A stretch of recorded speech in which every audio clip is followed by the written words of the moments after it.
It's the Locked On Flyers podcast for Monday, December 9th, your daily dose of Flyers news, analysis, and high quality content.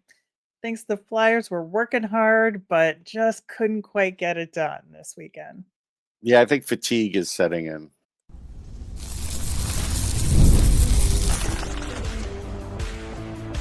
You're Locked On Flyers, your daily podcast on the Philadelphia Flyers. Part of the Locked On Podcast Network. Your team every day. Hey there, and thanks for making Locked On Flyers your first listen every day. I am Rachel Donner. I've been podcasting about the Flyers, the NHL, and hockey for a decade. I'm here with prospect expert and Flyers credentialed reporter for 19 years, Russ Cohen. Today's episode is brought to you by Game Time. Download the Game Time app, create an account, and use the code LOCKEDONNHL for $20 off your first purchase. And to keep up with the latest Flyers news and our episodes, you can find us at Locked On Flyers on all your favorite socials, including Blue Sky, and of course here on the Locked On Podcast Network, your team every day. All right, so in the weekend matchups, of course, we saw the return of Jamie Drysdale and Sam Ersson in net on Sunday versus Utah Hockey Club. We're going to get into that and talk about our nemesis of the week later in the show. But in the meantime, we did see the Flyers fall both times this weekend to the Boston Bruins and Utah Hockey Club. Of course, the former in overtime, the latter in regulation. And, it was really interesting, I think, the difference between these two games, because both games I thought were played pretty tightly, but the Flyers were playing with a lead and couldn't keep it. And then they were playing from behind and then just couldn't do it that one more time. So it felt like kind of slight opposite side of the coin between these two games. Yeah, and I know that the refereeing was in question in the Boston game, but it didn't cost the Flyers a game. So I get it. Like, that Couturier penalty was a joke, but those things happen. But that really wasn't what lost them that game. What lost them that game was just like you said, they just couldn't hold the lead, which has happened to them before. And Boston was kind of inching closer. And it was one of those things where Boston definitely plays better at home against the Flyers than they do on the road. Like, you see a difference. So, that one was like, okay, honestly, my first thought was, well, you lost in overtime. You get that loser point, but this team is like got a real deficit for regulation wins, and it's not getting better. That was my thought initially. Yeah, it's a real interesting time right now, especially because the Islanders are suddenly winning games, which is Right, all of bad a for sudden they're waking everybody, up. Oh, yeah, right? it is. So, and the Pens have been steadily getting, wins But pretty they played the regularly. most games, so I don't think there was much Yeah. of a threat. Yeah, that is true. That is true. But I think, like, with the penalty and the officiating stuff that, Torts was getting angry about, to me, that was absolutely John Tortorella, like, putting himself in front of Yes. the team and protecting the team, right? Yeah, From no question. what had happened, because he praised their play, which was correct. They did No, I think it play was fine to do, yeah.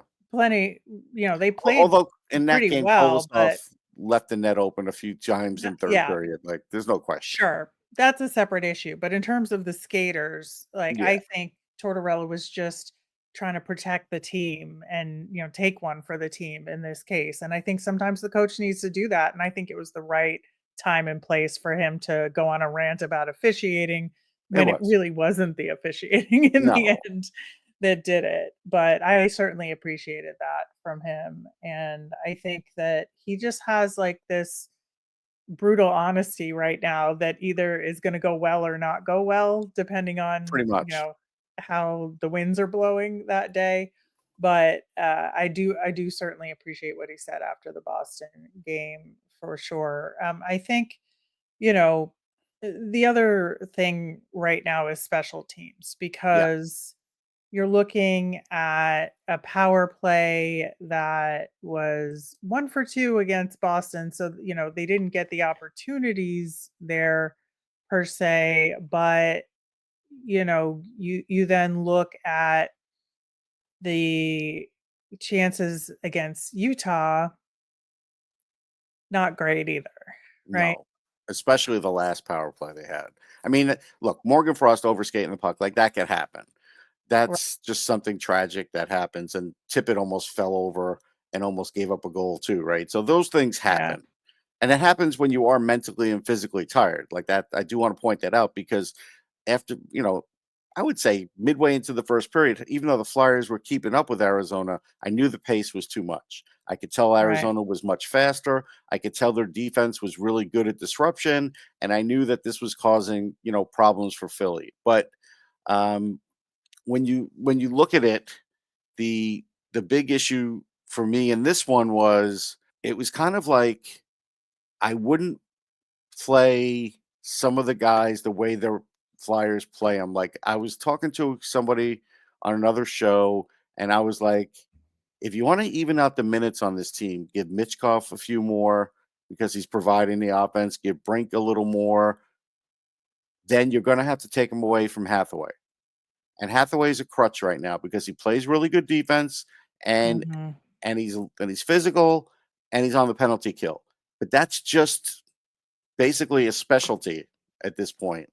And in the overall scheme of the team, I think it's kind of like a crutch because I think it does keep them away from having these young guys get more ice time and more time to actually develop and score. And I think it's an issue. I do. And I think that in some ways they are still trying to protect some of the younger players, Mitchkov especially here, in terms of sheltering time and the Sure, power but he's not a play. young 20. But He's an older 20. that is correct. And I think, there's something to be said for that. But yeah, I mean, it's something to look at. And, they haven't really changed the lines up much in the last few No. games. And I This think, this game they did a little bit in the third. I get it. right, but I think, it was really interesting that they moved Forster off that line. Now Forster actually has been playing quite well, I would say, Yes. as of late, and so I think there was reason to maybe move him off and try and use what his level of effort to help jumpstart another line, perhaps. I think that does work, but I do appreciate that line with him and Cates and Brink got the start against Utah just because I think they've deserved it given how they've been playing. And I think that there's just something weird going on with the top six in Mhm. that they're so streaky right now. And you look at Joel Farabee who finally gets a goal and it's kind of a garbage goal, but it doesn't matter because you'll take it anyway Goal's a because a goal. goal's a goal. But then he just makes like a couple key mistakes in the other parts of the game, and it almost negates him Right. getting a goal, Yeah, and you felt bad for connecting. I mean, Yeah, goaltender interference is always a mystery, but he definitely was in the kitchen and definitely hit his yeah, stick. So, I mean, I get why the call was made. And, he takes full responsibility immediately for it. And you're like, oh, poor guy. I mean, it's like he probably thinks he yeah. lost the game for him, but he didn't. This game just became a No. track meet that they couldn't keep up with. And unforced errors, like what was it, Ristolainen, where the puck went in off of Mhm. his, that's an unforced error because of, the rush. Logan Cooley, good luck when he gets the puck like that and he's cutting through the zone. Who could cover that? Not many, if any.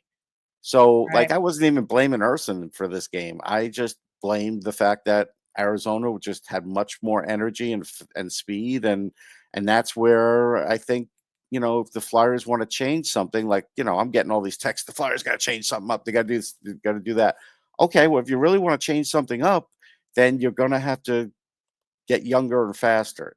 They got to a decent speed level with putting Andre in, getting Drysdale back, and everything else. But you could see when they play teams from the West, it's a different game. Yeah. It really is. Yeah, I mean, I think it's good that Owen Tippett has gotten going a little Mhm. bit. He was kept off the board in Boston, but 4 goals in the last 4 games. So whether this is like a little mini streak or actually he's gotten it together remains to Yeah. be seen. But I think that is a good sign as well. But yeah, there's just a lot of, I think, fatigue to your Yeah. point, and I think I that mean, Nick Seeler, is he going to make it through the season? I don't. Oh man, at least Risto is looking good because Right. I think Sealer looked good against Boston, Everything but seems to hit him in the definitely wrong took. spot when he's blocking a Yeah, shot now. He's just probably so bruised up. yeah, he definitely, I think, was tired and a little banged up against Yeah. Utah. So, I get it. I absolutely get it. But it was definitely a tough weekend for the Flyers. But I think, lessons can be learned. And I think that, they just kind of have to turn the page and move on. These are the kinds of losses that's what you have to do. And hopefully they can do that. But we do have to talk about the return of Jamie Drysdale as well as Mhm. the return of Sam Ersson and what we think is the current goaltending situation, considering that there are the three goalies still on the roster. We're going to do that coming up next. I love a great deal as much as the next guy, but I'm not going to crawl through a bed of hot coals just to save a few bucks. It has to be easy, no hoops, no BS. So when Mint Mobile said it was easy to get wireless for $15 a month with the purchase of a 3-month plan, I called them on it. Turns out it really is that easy to get wireless for $15 a month. The longest part of the process was the time I spent on hold waiting to break up with my old provider. Mint makes it so easy, and it's all there on the website. You'll see that right now. All 3-month plans are $15 a month, including the unlimited plan. All plans come with high-speed data and unlimited talk and text delivered on the nation's largest 5G network. You could use your own phone with any Mint Mobile plan and bring your phone number along with you with all your existing contracts. To get this new customer offer and your new 3-month premium wireless plan for just $15 a month, go to mintmobile.com/lockedonnhl. That's mintmobile.com/lockedonnhl. Cut your wireless bill to $15 a month at mintmobile.com/lockedonnhl. $45 upfront payment required, equivalent to $15 a month. New customers on first 3-month plan only. Speed slower above 40G on unlimited plan. Additional taxes and fees and restrictions apply. See Mint Mobile for details. Some of the best events of the year take place around the holidays, and there's so many of them to choose from. Game Time has a new feature called Game Time Picks that makes getting tickets for all those favorite live events even easier. Game Time Picks filters out the fluff to show you only incredible deals on great seats so you don't have to waste time searching through thousands of tickets. My favorite part of the Game Time app is that it's great for getting notified about those flash deals and super deals so you know you're getting the best bang for your buck. Best of all, they have all in pricing, so there's no surprise fees at checkout, especially when you activate that feature. Also, your tickets are sent directly to your phone, so you never have to dig through email. Download the Game Time app, create an account, and use the code LOCKEDONNHL for $20 off your first purchase. Terms apply. Again, create an account and redeem with the code LOCKEDONNHL for $20 off. Download Game Time today. What time is it? Game time. On tomorrow's show, we will be previewing the matchup against the Columbus Blue Jackets. So, a little bit of a quick turnaround for the next game for the Flyers. This is a good opportunity for them to win. We'll talk about that Yep. on tomorrow's show. Plus, it's Phantoms Tuesday, and Phantoms had a rough weekend. We're going to get into that and was I right or wrong about the Phantoms and Hershey. Plus, we'll be answering your mailbag questions on Wednesday. So get those in. You can email us at lockdownflyers@gmail, send us a message on social media, or comment on our YouTube channel. So, Russ, the goaltending. Sam Ersson in his return, 21 saves on 25 shots. And obviously, that last goal, when Frost missed the puck, like Yeah, I don't that fault him for that. you cannot at all. But, I think he definitely took a little time to warm up in this game. And I I think thought that's fair. I think he looked best in the second period, to Hmm. be honest, in this game. Even though that was kind of a rough period overall, I still think he looked like more calm and more like himself in net. It'll be important, I think, to play him against Columbus just to keep it going and make sure Right. he's okay. After that, they can talk about goaltending schedule, but I think they should put Ersson in against Columbus for sure. No, I agree, and he wasn't bad. I mean, was he his sharpest? No, but he wasn't bad. Uh, I mean, again, look, I'm just still in the same boat where he still has to improve this season, but he's just come off an injury, so I'm not going to really say much right now. Right. So, given that Alexei Kolosov was in net against Boston on Saturday, and I would say that he looked a lot better than he did against that previous game where he came in relief Right, for Ivan Fedotov. Neither goalie looked good in that particular game. Kolosov made some incredible saves where he had no choice but to let up a rebound, and then those were jumped on, right? right. So I feel like, you know, there was definitely a lot going on there that was not his fault, but I also don't think that he showed, like, that he can steal games. I Yeah, he has really not think shown that's where that. we're at with him, That right? is, yeah. He and Boston could smell that. They were getting some chances. They had missed some chances, and they kind of felt like they were on the right track there. And so, yeah, he didn't take away their will, and you have to do that as a goalie in the NHL.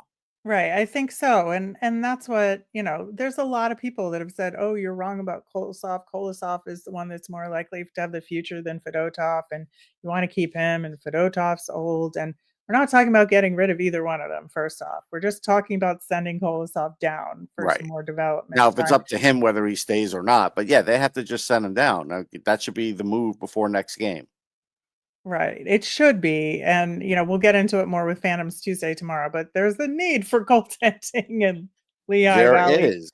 desperately. They And need I it. think to get him reps, and to be Would in a be a big situation deal. where he can steal games, I think would be Correct. better.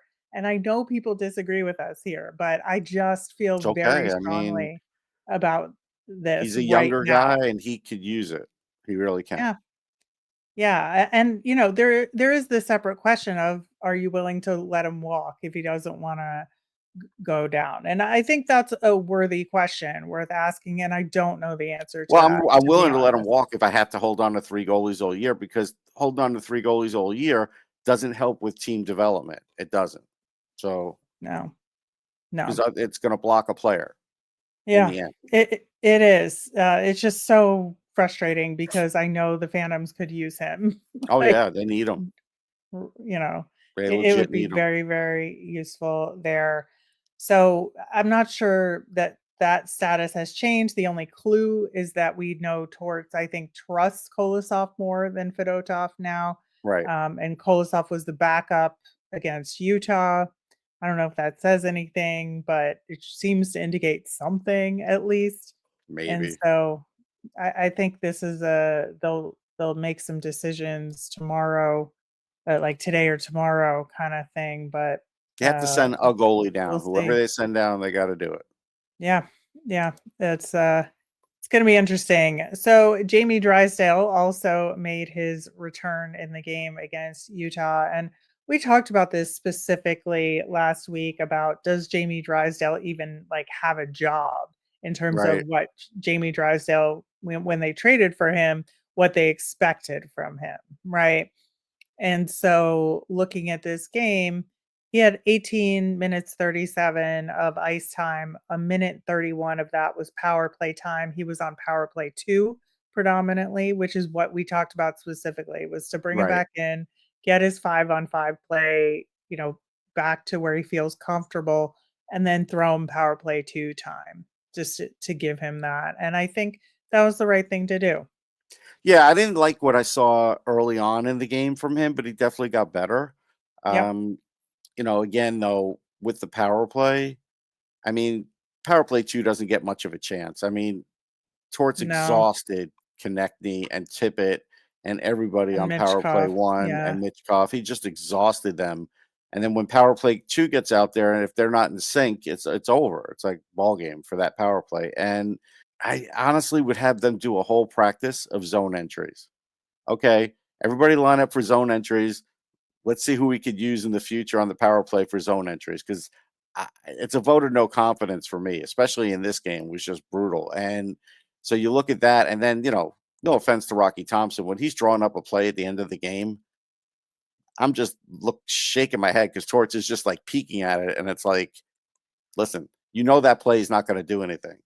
No offense to Rocky, but he needs to move on. He's not helping the Flyers. But in terms of Drysdale, which was I know, but it all is connected because it affects him. Connected. It does in terms of not getting the right amount of time to actually get plays going. To be able to do what he needs to do, yeah. Correct. That is fair. That is absolutely fair. But I do think he got better as the game went on. Again, real disappointing he got the goal taken away because of the interference there. That would have been a nice feather in his cap in terms of getting it would have back been a great into story. Like, hey, he comes back, he gets a goal, he needs that goal. It didn't happen. Yeah. But I still think, again, he did get better as the game went on. And I felt like he didn't look like he was coming back too soon. And I think that's a concern. Yeah, I think I was thinking that early on, and now I'm not thinking it because he looked good. I think that's fair. Right now the Flyers are 24th on the power play. I mean, I don't know what to say about that, but the penalty kill is sagging lately too. Yep. It is. It is. And that is something that we're going to have to keep an eye on as well. But hopefully Drysdale gets to play a little better in the game against Columbus and can, kick it into gear from the very beginning of the game. Yeah. And there's a more cohesive power play deployment that he can benefit from. But for now, I think it was good to get both of the guys back in the lineup, and we'll see how that affects the roster moving forward. In the meantime, it is Monday, so we will have our Nemesis of the week, and we will get to that coming up next. Get ready to tackle the NFL action with FanDuel, America's #1 sportsbook. Because right now, new customers can bet $5 and get $150 in bonus bets if you win. The FanDuel Sportsbook app gives you everything you need to place live bets on the NFL all in one place. So when you get a hunch in the middle of the game, you can check out the latest stats for your live play-by-play and so much more on the same page where you place your bets. Just take the Ravens over the Giants on the money line. Take anybody over the Giants and for the rest of the year. Just visit FanDuel.com to join today. You'll get started with $150 in bonus bets if you win your first $5 bet. That's FanDuel.com. Never waste a hunch and make every moment more with FanDuel, an official sportsbook partner of the NFL. All right, real quickly before we dig into our Nemesis this week, Igor Shesterkin signed the biggest contract for an NHL goaltender ever.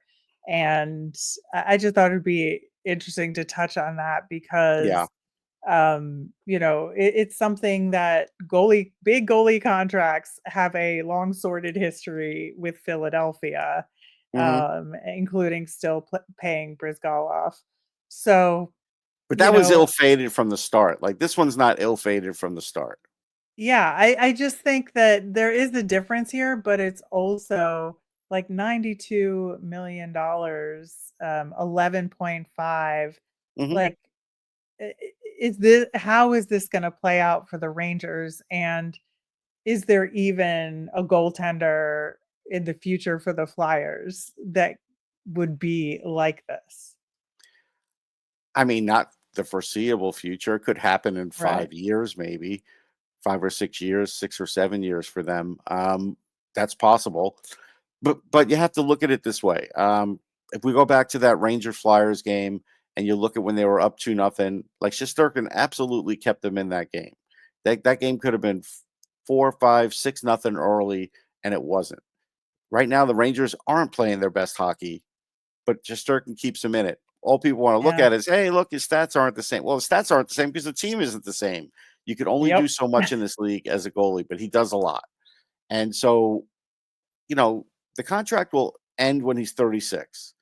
He still probably won't be at the top of his game like he is now or last year at the age of 36. But, maybe like there's 2 years of that isn't great. But I think there's still, when you get a guy at this deal at 28 for a goalie, that's pretty good. You can't do much better than that. Nobody in this league is going to ever sign a 23-year-old goalie to that. I mean, the Bruins are the only ones, right? Nobody else is doing that. Yeah. So I think that could be the future, but it's a little young for the goalie position to give that kind of money. So then this is what the option is, and Yeah. it was inevitable. Yeah, we'll see how it plays out for the New York Rangers. But yeah, a big, big deal for Yeah, them in it'll change the goaltending. goalie market. That's for sure. Yep.